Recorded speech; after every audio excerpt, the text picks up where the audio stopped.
अस्सलाम वालेकुम। आज हम सेक्शन 14 जो है उसको कवर करने की कोशिश करेंगे और जो बकाया सेक्शन है सिंध रेंटल प्रेमिसेस ऑर्डिनेंस के अंदर उसको कवर करने की कोशिश करेंगे। लास्ट वीडियो के अंदर हम सेक्शन 13 हमने पढ़ा था और इस वीडियो के अंदर हम सेक्शन 14 पढ़ेंगे। सेक्शन 14 जो है वो ये है कि भाई एक मकान मालिक है, किस जगह का मालिक मकान जो है वो अपनी जगह वापस लेना चाहता है किससे, जो किराएदार है उससे, यानी म्यूचुअल एग्रीमेंट से पहले पहले की बात कर रहा है कि म्यूचुअल एग्रीमेंट अभी एक्सपायर नहीं हुआ और उससे पहले पहले वो जगह वापस लेना चाहता है मकान मालिक। तो इस कंडीशन के अंदर वो उसको नोटिस देगा, जिस नोटिस के अंदर कम से कम उसको 2 महीने का टाइम देना होगा कि भाई आपको 2 महीने का टाइम दे रहा हूँ कि मेरी जगह को आप खाली करें। तो किस कंडीशन के अंदर कौन सा बंदा जो है वो नोटिस देने का अहल है, किस हालात के अंदर कोई बंदा जो है वो नोटिस दे सकता है जगह खाली करने के लिए म्यूचुअल एग्रीमेंट से पहले। तो पहले तो इसके अंदर है कि भाई कोई ऐसी औरत जो बेवा हो चुकी है, जिसका शोहर मर चुका है, वो अहल है नोटिस देने के लिए और जगह खाली करवाने के लिए। या फिर कोई बच्चा यतीम बन चुका है जिसके माँ और बाप दोनों मर चुके हैं, या फिर कोई ऐसा मुलाजिम है किसी गवर्नमेंट के कंपनी के अंदर या किसी प्राइवेट कंपनी के अंदर जो अगले 6 महीने में रिटायर हो जाएगा या जो रिटायर हो चुका है, या कोई ऐसा बंदा जो 60 साल की उम्र में पहुंचेगा अगले 6 महीने के अंदर, या जो 60 साल की उम्र तक पहुंच चुका है। तो ये बंदे अहल हैं नोटिस देने के लिए और ये बंदे अहल हैं अपनी जगह वापस लेने के लिए। तो सेक्शन 14 इसके अंदर एक और चीज़ डिफ़ाइन करता है, जिसके अंदर ये चीज़ है कि भाई ये सेक्शन अप्लाई नहीं होगा अगरचे इनमें से कोई भी बंदा, यानी बेवा हो कोई औरत हुई है, या जो बच्चा यतीम हुआ है, या जो रिटायर हो चुका है बंदा, या 60 साल की उम्र तक पहुंच चुका है और इन सारे काम होने जाने के बाद जो है 6 महीने गुजर चुके हैं, यानी कोई बेवा हो चुकी है और उसको 6 महीने गुजर चुके हैं बेवा हुए, या कोई बच्चा यतीम हो चुका है और उसको 6 महीने गुजर चुके हैं यतीम हुए, या कोई बंदा जो है वो रिटायर हो चुका है और उसके रिटायरमेंट को 6 महीने गुजर चुके हैं, या फिर कोई बंदा जो 60 साल की उम्र तक पहुंचा है और उसकी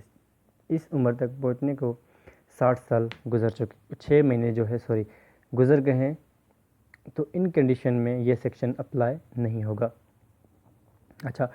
इस सेक्शन से मकान मालिक फ़ायदा नहीं ले सकता अगर उसकी कोई जगह दूसरी किसी दूसरी एरिया के अंदर कोई जगह मौजूद है जिसके अंदर वो पहले रह रहा है, तो इस सेक्शन से वो फ़ायदा नहीं ले सकता। मतलब पहले से ही उसकी कोई दूसरी जगह मौजूद है जहाँ पे वो रहता है, तो इस सेक्शन से वो फ़ायदा नहीं ले सकता। अच्छा, इसके अंदर एक चीज़ आती है कि भाई अगर जो है किराएदार नाकाम हो जाता है जगह वापस करने को, यानी वो जगह वापस नहीं करता, तो जो है मकान मालिक वो एप्लीकेशन दे सकता है किसको, कंट्रोलर को, और कंट्रोलर को जितना जल्दी हो सके वो जगह खाली करवा के देगा उस बंदे को। अच्छा, इसके अंदर एक और चीज़ आती है कि भाई अगर मकान मालिक ने वो जगह वापस ले ली है और वो जगह जो है वो अपने पर्सनल यूज़ के लिए लेता है कि ताकि भाई हाँ मैं पर्सनल यूज़ के लिए इस जगह को रखूँगा, लेकिन वो बंदा वो जगह जो है वो किसी दूसरे बंदे को दे देता है किराए पे, यानी पहले वाले किराएदार से लेकर किसी दूसरे बंदे को किराएदार को वो किराए पर दे देता है जगह। तो इस कंडीशन के अंदर जो है जो मकान मालिक है उसके ऊपर जुर्माना आयद होगा, और वो जुर्माना होगा 1 साल का रेंट, यानी जितना 1 साल का रेंट बनेगा वो उस बंदे उस मकान मालिक के ऊपर जुर्माना होगा। तो सेक्शन 14 जो है सिर्फ इसी चीज़ को डिफ़ाइन करता है, यानी किस तरीके से वो अपनी जगह को वापस ले सकता है मकान मालिक टू कंट्रोलर। अब सेक्शन 14 के अंदर क्या था, सेक्शन 14 के अंदर रिटन नोटिस दे रहा था खुद, कौन, मकान मालिक, और यहाँ पर जगह खाली करने के लिए। और यहाँ पर क्या है इस केस के अंदर सेक्शन 15 के अंदर है कि भाई वो एप्लीकेशन देगा पहले कंट्रोलर को, कंट्रोलर जगह खाली करवाएगा, यानी कंट्रोलर को एप्लीकेशन देगा कि भाई आप ये जगह खाली करवा के, तो कंट्रोलर जो है वो उस जगह खाली करवाएगा। तो सेक्शन 15 किस तरह से होगा कि भाई कंट्रोलर को वो एप्लीकेशन देगा, तो कंट्रोलर क्या करेगा, जब वो इंक्वायरी कर लेगा और वो मुतमिन हो जाएगा तो फिर क्या करेगा, किराएदार को नोटिस देगा या डायरेक्शन देगा या ऑर्डर करेगा कि भाई आप जो इस जगह को खाली करो। ठीक है, वो क्यों ऐसा ऑर्डर करेगा, अगर वो मुतमिन हो जाता है कंट्रोलर के किन कंडीशन के अंदर, कि किराएदार ने जो एग्रीमेंट के अंदर डेट फिक्स थी या जो मंथ फिक्स था, जो तारीख फिक्स थी कि भाई इस तारीख के ऊपर आपको किराया देना है, उस तारीख पे उसने किराया नहीं दिया और उस तारीख के गुजरने के बाद 15 दिन के बाद भी किराया नहीं दिया उसने, तो फर्स्ट कंडीशन के अंदर इसके अंदर भी उसको ये ऑर्डर कर सकता है कंट्रोलर कि आप जगह खाली करो। सेकंड कंडीशन की कोई डेट फिक्स नहीं थी कि कब आपको किराया देना है, तो आने वाले हर माह की 10 तारीख को उसको किराया देना होता है, जैसे हमने पढ़ा था सेक्शन 6 के अंदर। तो उस तारीख पर भी नहीं देता और अगले 60 दिन तक भी किराया नहीं देता, यानी 2 महीनों का 3 महीनों किराया नहीं देता वो मुसलसल। तो इस केस के अंदर, इस कंडीशन में जो है कंट्रोलर जो है वो टेनेंट को ऑर्डर कर सकता है कि भाई आप इस जगह को खाली करो। अच्छा, इसके अंदर एक और चीज़ आती है कि अगर टेनेंट जो है बगैर लैंडलॉर्ड की मर्ज़ी के, यानी जो किराएदार है वो मकान मालिक से कोई उसकी मर्ज़ी नहीं लेता, कोई उसकी बाहमी रजामंदी नहीं, उसकी बगैर उसकी बाहमी रजामंदी के जिस जगह में वह बैठा हुआ है, जो जगह उसने किराए पे ले रखी है, वो किसी दूसरे बंदे को दे देता है किराए के ऊपर या किसी भी पर्पज़ के लिए, ठीक है। या फिर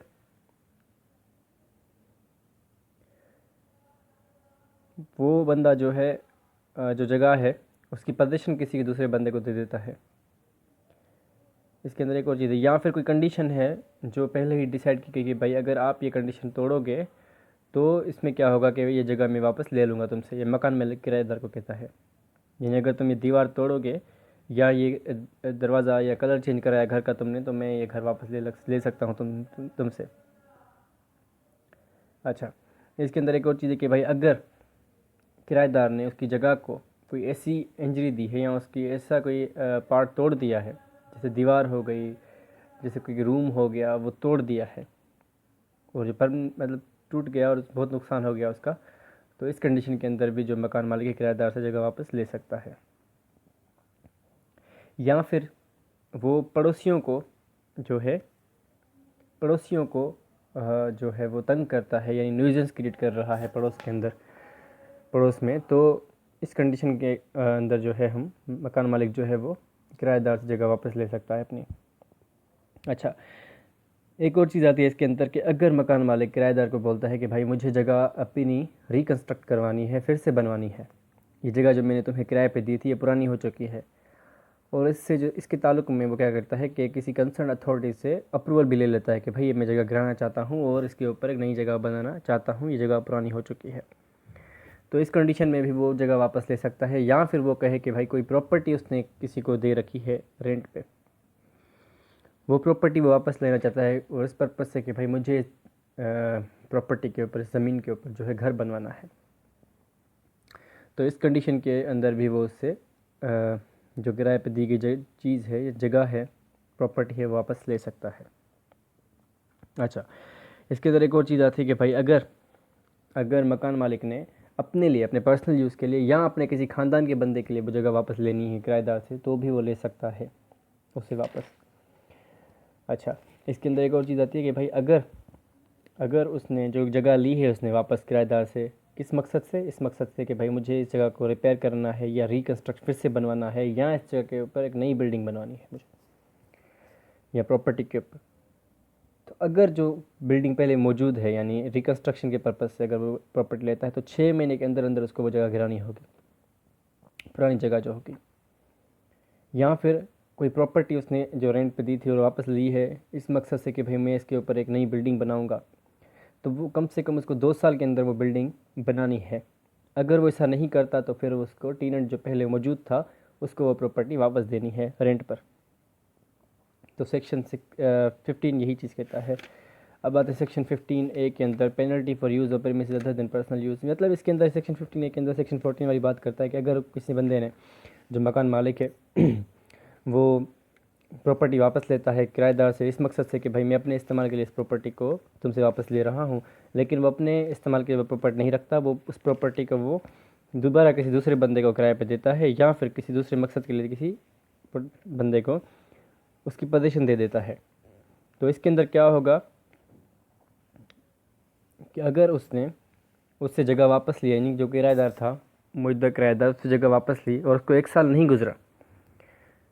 किस पर्पज़ से ली थी कि पर्सनल यूज़ के लिए मैं तुमसे जगह ले रहा हूँ, सेक्शन 14 के अंदर जो बताया गया, उसने जगह ली वापस और उससे 1 साल अभी तक नहीं गुजरा और वो जगह 1 साल गुजरने से पहले पहले किसी दूसरे बंदे को उसने किराए पे दे दी, या किसी दूसरे बंदे को किसी दूसरे मकसद के लिए वो प्रॉपर्टी की पोजीशन जो है वो दे दी। तो इस केस में क्या होगा, इस केस में 1 साल का जो किराया होगा वो जुर्माने के तौर पे लगाया जाएगा किसके ऊपर, मकान मालिक के ऊपर या उस प्रॉपर्टी का ओनर जो है उसके ऊपर। यानी उस बंदे को 1 साल का किराया जो है जुर्माने के तौर पर पे करना पड़ेगा। तो सेक्शन 15 यही चीज़ कहता है। अच्छा, सेक्शन एरियर्स ऑफ रेंट जो है उसकी बात करता है। एरियर्स ऑफ रेंट यानी कोई ऐसा क्लेम या कोई ऐसा गवर्नमेंट चार्ज जो है वो प्रॉपर्टी के ऊपर मौजूद है। जब उस बंदे को निकालने के लिए एप्लीकेशन दी गई है, यानी कि जो मकान मालिक ने है उसने सेक्शन 14 या 16 के अंदर 15 के अंदर जो है कंट्रोलर को एप्लीकेशन दी है या नोटिस दिया है इसको टेनेंट को, तो वो जब बंदा जगह खाली कर रहा होगा या जब तक वो केस चल रहा है उसके ऊपर, तो उस प्रॉपर्टी के ऊपर जितने भी चार्ज हैं, फॉर एग्ज़ाम्पल गवर्नमेंट के टैक्स हैं उसके ऊपर, या बिल जो है बिजली का वो अभी रहा हुआ है उसने पे नहीं किया, या गैस का बिल है जो वो उसने पे नहीं किया जो किराएदार है, और एग्रीमेंट के अंदर ये मेंशन था कि ये जो सारी चीज़ें हैं वो पे करेगा कौन, किराएदार। तो किराएदार जो है वो सारे एरियर्स यानी सारे जो ड्यूज़ हैं वो जमा कराएगा किराए के साथ। 1 महीने का जो किराया होगा रेगुलर जो वो पे करता है, उस किराए के साथ उन सारे ड्यूज़ को जमा कराएगा किसके पास, कंट्रोलर के पास। ठीक है ना। तो कंट्रोलर के पास वो बंदा वो सारी चीज़ें जमा कराएगा। इसके अंदर एक चीज़ है कि भाई अगर जो है टीनेट ये करने से कासिर है, यानी वो नहीं करता, फेल हो जाता है, डिफ़ॉल्ट करता है, यानी वो ड्यूज़ भी पे नहीं करता, वो ड्यूज़ जमा नहीं करवाता कंट्रोलर के पास, ना ही वो किराया जमा करवाता है कंट्रोलर के पास, तो उसका जो डिफेंस होगा, राइट टू डिफेंस कि भाई मुझे क्यों निकाला जा रहा है मेरे घर से, वो उसका ख़त्म हो जाएगा। और जो कंट्रोलर है वो ऑर्डर पास करेगा कि भाई जल्दी से जल्दी इसको अपनी जगह वापस करो मकान मालिक को, यानी इसका डिफेंस जो है वो ख़त्म हो जाएगा। अच्छा, इसके अंदर एक और चीज़ आती है कि भाई अगर जो है वो सारी रकम डिपॉजिट करता है, जमा करवाता है किराएदार जो है कंट्रोलर के पास, यानी जो ड्यूज़ हैं वो और जो किराया है 1 महीने का, वो 1 महीने 2 महीने का जो किराया है वो जमा करवाता है कंट्रोलर के पास, तो कंट्रोलर उसको पे करेगा किसको, जो मकान मालिक है उसको, लैंडलॉर्ड जो है उसको पे करेगा वो सारी चीज़ें। तो सेक्शन 16 यही चीज़ कहता है। अच्छा, अब आते हैं सेक्शन 17 के अंदर। सेक्शन 17 कहता है कंपनसेशन ऑफ वेक्शियस एविकेशन। इसके अंदर क्या है भाई, लैंडलॉर्ड जो है वो बिला किसी वजह के, मतलब सिर्फ़ और सिर्फ अपनी गलत सोच के हिसाब से या गलत ख्याल के हिसाब से कि भाई मुझे ज़बरदस्ती इस बंदे को बाहर निकालना है घर से, मतलब इसको ज़लील ख्वार करना है कि भाई तुम्हें बेघर करूँगा, दर बदर उसको रुलाने के लिए जो है ख्वार करने के लिए, वो बंदा उससे पोजीशन वापस लेता है। जो मकान मालिक है, लैंडलॉर्ड जो है, बगैर किसी वजह के, रीज़न के, यानी सेक्शन 14-15 के अलावा वैक्शियस की तरीके से, यानी इसको तंग करने के लिए सिर्फ उसको निकालता है घर से, तो वहाँ पर फिर जो है लैंडलॉर्ड के ऊपर जो 1 मंथ का रेंट होता है 10 टाइम, यानी 10 दफ़ा जो है उसके ऊपर वो जुर्माना होगा। फॉर एग्ज़ाम्पल 50,000 रुपये 1 महीने का रेंट दे रहा है उसको जो है टीनेंट, तो अगर उसको वो घर से निकालता है सिर्फ तंग करने के लिए या उसको ख्वार करने के लिए या उसको बेघर करने के मकसद से, तो वो उसको 10 दफ़ा जो है ज़्यादा की रकम उससे जमा कराएगा, उसको पे करेगा टीनेंट को। ठीक है ना। कितने 50,000 के उससे कितने होते हैं, 5 लाख रुपए, यानी वो बंदा उसको 5 लाख रुपए देगा जुर्माने के तौर पर, मकान मालिक जो है किराएदार को। यहाँ पर 10 टाइम लिखा हुआ है, 10 टाइम जो होगा किराया वो देगा किसको, मकान मालिक किराएदार को, अगर सेक्शन 17 के मुताबिक वो उसे घर से बाहर निकलता है। अच्छा, सेक्शन 18 जो है चेंज ओनरशिप, इसके अंदर कोई चीज़ नहीं है कि भाई अगर एक मकान मालिक ने अपना घर किसी दूसरे बंदे को सेल कर दिया है या किसी दूसरे बंदे को किसी भी तरीके से ट्रांसफ़र कर दिया है, जैसे ट्रांसफ़र प्रॉपर्टी के अंदर गिफ्ट कर दिया, मॉर्गेज कर दिया, कुछ भी कर दिया, तो वहाँ पर क्या है, फिर वहाँ पर जो है लैंडलॉर्ड जो है वो इसको बताएगा टेनेंट को कि भाई ये जगह मैंने ले ली है, ये घर अब मेरा है, आप किराया मुझे दोगे। तो फिर जो टेनेंट है बगैर किसी देर के या बगैर किसी इंक्वायरी के उसको किराया देना होगा सेक्शन 18 के मुताबिक, उसको ही सेम जैसे वो पहले देता था उसको। तो 30 दिन के अंदर अंदर जो तारीख आती है उसके अंदर वो पैसे जमा करवा सकता है, किराया जमा करवा सकता है। किसको? जो दूसरा लैंडलॉर्ड है, जो जिसके पास अभी पोजीशन है घर की। तो ये चीज़ होती है।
जो है 19 यही चीज़ कहता है। बस सेक्शन 20 के अंदर जो है पावर ऑफ सिविल कोर्ट। अब जो कंट्रोलर होगा या अथॉरिटी होगी जिसके पास अपील गई है या जिसने केस सुना है पहले से ही, तो उसके पास सिविल कोर्ट के पावर होंगे जो डिफाइंड सेक्शन सिविल कोर्ट के मुताबिक 1908 सिविल प्रोसीजर कोड के अंदर जो डिफाइन है कि वो किसी बंदे को मंगवा सकते हैं, किसी बंदे की हाज़िरी ले सकते हैं और किसी भी बंदे को बोल सकते हैं कि भाई आप डॉक्यूमेंट जमा कराएं, किसी बंदे को बोल सकते हैं कि भाई आप जो है एविडेंस और विटनेस जमा कराएं, या फिर किसी बंदे को जो है एग्जामिन कर सकते हैं या किसी भी साइट को देख सकते हैं, उस जगह पर जा भी सकते हैं। तो सेक्शन 20 के अंदर ये चीज़ है। सेक्शन 20 में अपील कि जो भी पार्टी जो डिसीजन को नहीं मान रही, कि वो सोच रही कि भाई इसके अंदर मेरा हक जो है वो दबाया गया है या मेरे हक को ख़राब किया गया है या मेरे हक में ये ऑर्डर नहीं, डिसीजन नहीं आया, तो वो अपील कर सकती है हाई कोर्ट को। और जब वो अपील करेगी हाई कोर्ट को, तो जो भी कंट्रोलर ने ऑर्डर पास किया होगा वो स्टे हो जाएगा, यानी उसके ऊपर कोई भी अमल दरामद नहीं होगा जब तक कि अपील डिसाइड नहीं हो जाती। अच्छा, इसके अंदर एक और चीज़ आती है कि भाई अगर इंटीरियम ऑर्डर उसने दिया है तो इंटीरियम ऑर्डर के वो स्टे जो है वो भी हो जाएगा। इसके अंदर एक चीज़ मौजूद है। अच्छा, इंजेक्शन पास होते हैं, हम किसी एक दूसरी वीडियो के अंदर इंजेक्शन पढ़ लेंगे। इंजेक्शन अगर उसने कोई पास किया है तो वो इंजेक्शन सेक्शन 14 में पास नहीं हो सकता, ठीक है ना। इंजेक्शन वो सेक्शन 14 के अंदर पास नहीं हो सकता। तो दोनों पार्टी को वो सुनेगी, ठीक है ना, यानी अपील प्रेफर नहीं की जाएगी सेक्शन 14 के मुताबिक अगर कोई केस डिस्पोज ऑफ किया गया है तो उसके लिए। यानी इसके अंदर एक चीज़ भी जो मैंने आपको बताया कि इंजेक्शन, यानी अगर सेक्शन 14 के तहत कोई अपील प्रेफर की गई है, तो उसमें इंजेक्शन पास नहीं हो सकती। स्टे इंजेक्शन हो गई, एग्जीक्यूशन इंजेक्शन या कुछ कोई भी इंजेक्शन है वो पास नहीं हो सकती। अच्छा, तो दोनों पार्टी को सुनेगी, जो अपीलेट अथॉरिटी है वो दोनों पार्टी इसको सुनेगी, इंक्वायरी करेगी, कंट्रोल को बोले कि आप इंक्वायरी करो या खुद इंक्वायरी करें, और उसके बाद फैसला देगी जो उसका फैसला फाइनल होगा। अब है सेक्शन 22 एग्जीक्यूशन ऑफ ऑर्डर। भाई जिस तरीके से कंट्रोलर या अथॉरिटी चाहेंगे उस तरीके से अपने डिसीजन को एग्जीक्यूट कर सकते हैं। सेक्शन 23 के जुडिशल पोस्टिंग, कंट्रोलर की और अपीलेट अथॉरिटी की जो प्रोसीडिंग होगी उसको एज जुडिशल पोस्टिंग माना जाएगा 480 क्रिमिनल प्रोसीजर 1898 के मुताबिक। सेक्शन 24 के तहत cognizance of offence by complain के बगैर किसी केस को नहीं सुना जाएगा। ठीक है, सेक्शन 24 ये कहता है कि इसका कॉग्निजेंस ऑफ अगर कंप्लेंट होगी तो उसके बाद ही केस की सुनवाई होगी। सेक्शन 25 कहता है कि भाई कोई भी सूट या लीगल प्रोसीडिंग किसी के खिलाफ नहीं की जाएगी अगर किसी अथॉरिटी ने या किसी बंदे ने गुड फेथ के अंदर कोई काम किया है। सेक्शन 26 के तहत रूल्स, गवर्नमेंट रूल बनाएगी इस ऑर्डिनेंस को चलाने के लिए। सेक्शन 27 के तहत रिपील जो 1959 का जो ऑर्डिनेंस था, रेंट रिस्ट्रिक्शन ऑर्डिनेंस,